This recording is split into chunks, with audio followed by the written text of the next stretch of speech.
tonight, ain't done. I knew.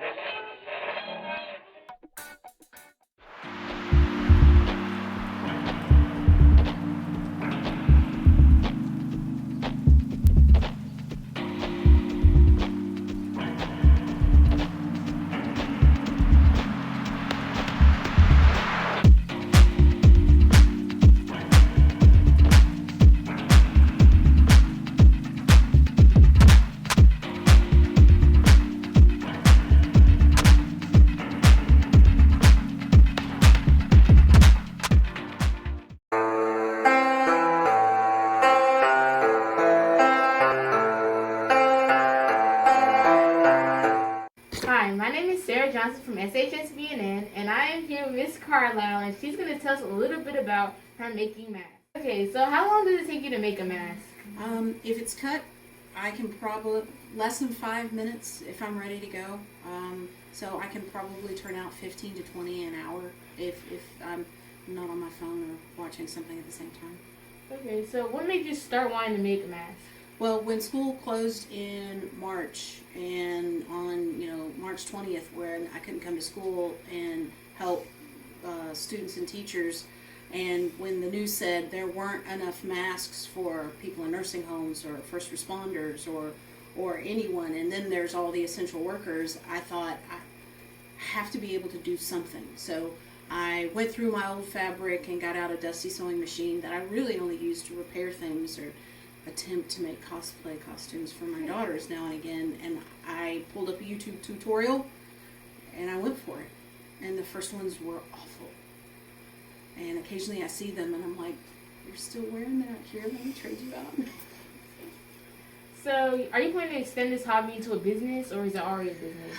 I don't know that it's actually a business. There is a shop in Mount Juliet that consigns some of my masks. But she charges $6 for them, so we both get 3. So it really is about keeping people in a mask that they like, that they're comfortable with. From the outset, regardless of who says what about masks, I sew so people have hope and peace of mind. What do you like about handing someone a new made mask? It's that idea that there's one less thing that they need to worry about. That if I can make their day just a tiny bit better, or if I can just make someone smile, when they take them off the line where they've dried them, or they pull them out of their pocket because, they have to go to a store, I hope I have a mask, and they find it. If it makes them smile, it makes them feel a little safer, that's worth it. Well, is there any way that students can get involved? Like make masks, or do you have a club? What can they buy? I have masks available. If someone needs a mask, they can come see me.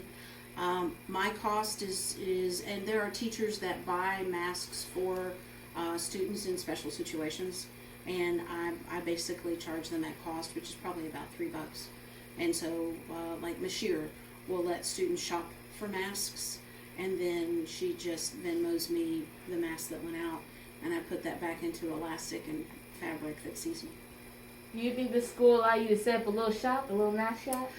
I don't know. I have a fundraiser going right now to do mask repairs and things, because everything that has to do with money has to be done a certain way. But at this point in time, I send out emails to teachers saying, hey, who needs a new mask? And it's basically supporting my fabric addiction at this point. So how many masks have been made since March? Since March 20th of last year when I started, I've made 1,650. Wow. And I've given about a third or a fourth of them away to essential workers, nursing homes, medical personnel. So basically you just started a charity, basically. Basically, I got involved with other people who were sewing because they were locked down at home and needed to help someone. Yeah. Just to bring a ray of light to them. Some hope and peace of mind. Regardless what anyone says about masks or effectiveness, the reason that I sew is to give people hope and peace of mind. Here you go. That was Making Masks with Miss Carlisle. If you want to buy a mask, just come right down.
Many 19th century women's rights activists started in the anti slavery movement, yet not all liked the idea of black men receiving voting rights before them with the 15th Amendment.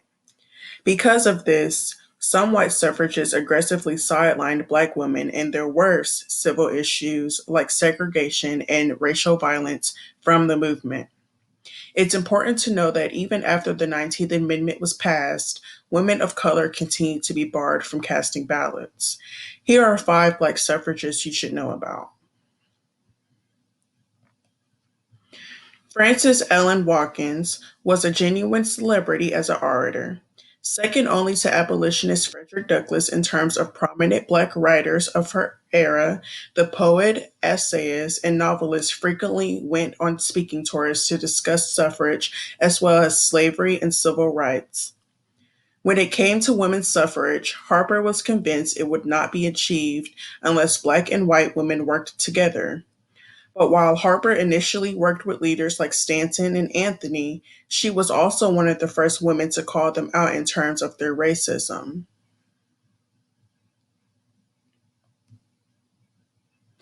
Mary Ann Shadd Cary was the first black woman in North America to publish a newspaper. She also helped recruit black soldiers for the Civil War and founded a school for the children of freed slaves. She taught school by day and attended law school by night. When the suffrage movement gained steam in the 1870s, she became an outspoken activist for women's rights, including the right to cast a ballot. Carey's legal and publishing background served her well in the fight for enfranchisement. In 1874, she was one of several suffragists who testified before the House of Judiciary Committee about the importance of the right to vote. Carey stressed the unjustness of denying women, who were taxpayers and American citizens, access to the ballot box. Black suffragists through the 1800s founded their own clubs in cities across the U.S. The club movement was the foundation for activism by Black women. With the creation of the National Association of Colored Women in 1896, suffragist Mary Church Terrell, who was an educator, writer, and organizer, and co-founder Josephine Street Pierre Ruffin, became instrumental in consolidating Black suffrage groups across the country. She also addressed issues of job training, equal pay, educational opportunity, and child care for Black people.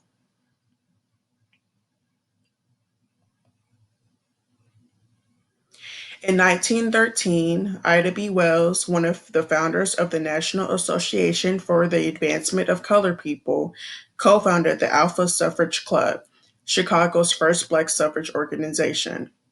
The club was notable for its focus on educating Black women and about civics and its advocacy for the election of Black political officials. But Wells and her peers often faced racism from the larger suffrage movement.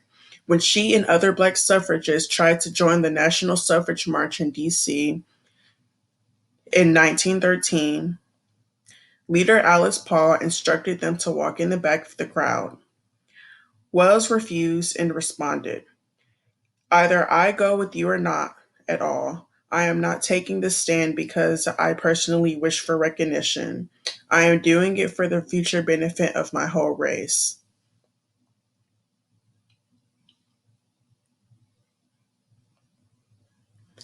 In more than 200 speeches she gave across the country, educator, feminist, and suffragist Nannie Helen Burroughs stressed the importance of women's self reliance and economic freedom. A member of National Association of Colored Women, she saw voting as a crucial tool of empowerment, an extension of her lifetime commitment to educating Black women. One of her lasting achievements was to launch and run the National Training School for Women and Girls in D.C. Activists like the Burroughs, Terrell, and Wells saw the right to vote as a tool to create laws and protections for Black Americans throughout the country.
by Dallas, make it hurt.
Welcome back to SHS BNN. I'm Calvin, and this is Miss Clemons, and we're interviewing her as being the Teacher of the Year.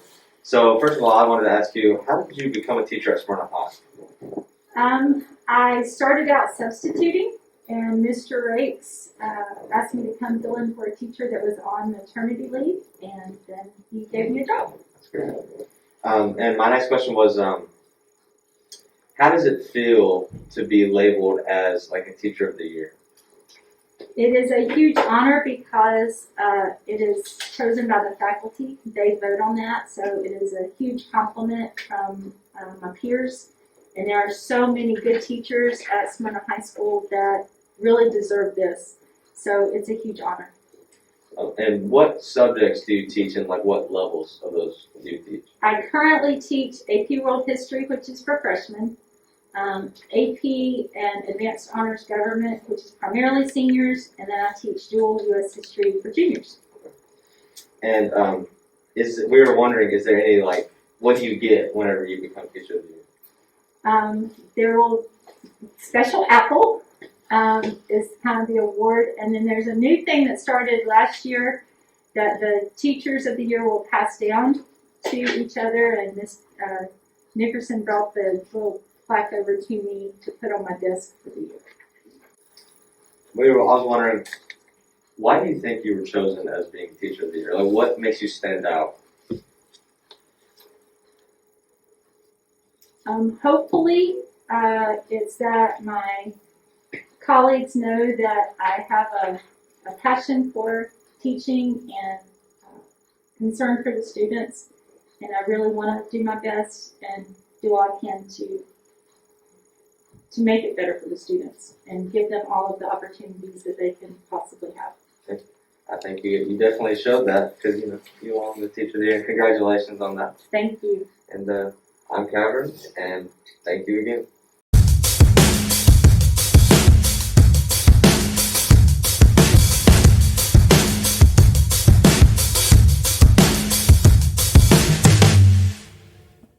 Welcome back to CRC News. I'm Calvin. I'm Logan. And I'm Challen. And Ryan cannot be with us today to talk about the Super Bowl, the Chiefs versus the Bucks.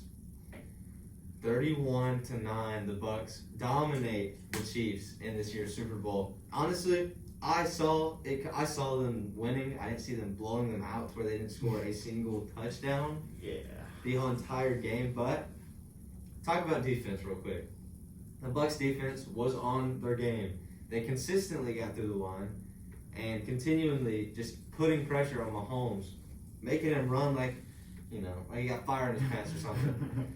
And the Chiefs, I mean, they never really had a defense to begin with, but then again, you're going against Tom Brady, so you look like you're trash anyway. And the rush defense it's not there. They continuously have holes pushing through the defensive line consistently, and it's honestly mind-blowing. Talk about receivers really quick. The Chiefs receivers could not catch anything if it was 10 foot long. I mean, literally, it was just going straight through their hands, into their face mask, literally hitting their face mask, and they couldn't catch it for anything. And that was 4 times in the end zone. 4 times. That could have been 4 touchdowns and could have changed the way the game turned out, but no. And Patrick Mahomes was throwing some crazy throws. Tell us about the backfield. How was he going in the backfield? Bro, he was in the Matrix last night. Tampa Bay's pass rush forced Mahomes to run 497 yards in the backfield before ever throwing a ball or being tackled. That's a new record. Totally. So, Patrick Mahomes, you have 1 new record. You're welcome. Yeah. And speaking of that, while he's in the backfield, he's throwing some crazy throws. He was diving forward, getting tackled, threw a perfect spiral through his hands. Couldn't catch it. And then he was running back, spun twice while a dude was pulling him down, threw it in the back corner of the end zone, like to his man, and which that wasn't really the receiver's fault. He had to dive, but still, he threw some crazy throws while he was getting dragged down. It was a crazy game. I definitely don't think it's Patrick Mahomes' fault. The receivers just couldn't catch anything last night, and Tom Brady being the GOAT. Yeah. Well, our former kicker Ryan Suckup won a Super Bowl last night, and it's probably my fault because ever since I met him in 2018, he never made another field goal for us. So I don't know. And Tom Brady, talking about him being the GOAT, is 43 and still winning Super Bowls. This is his 7th Super Bowl he has won out of 10, which is completely insane. Yeah, his son's gonna get the biggest smooch when he gets home. Ending on that note, I'm Cameron. Logan. And I'm Challen. And we'll see you next time.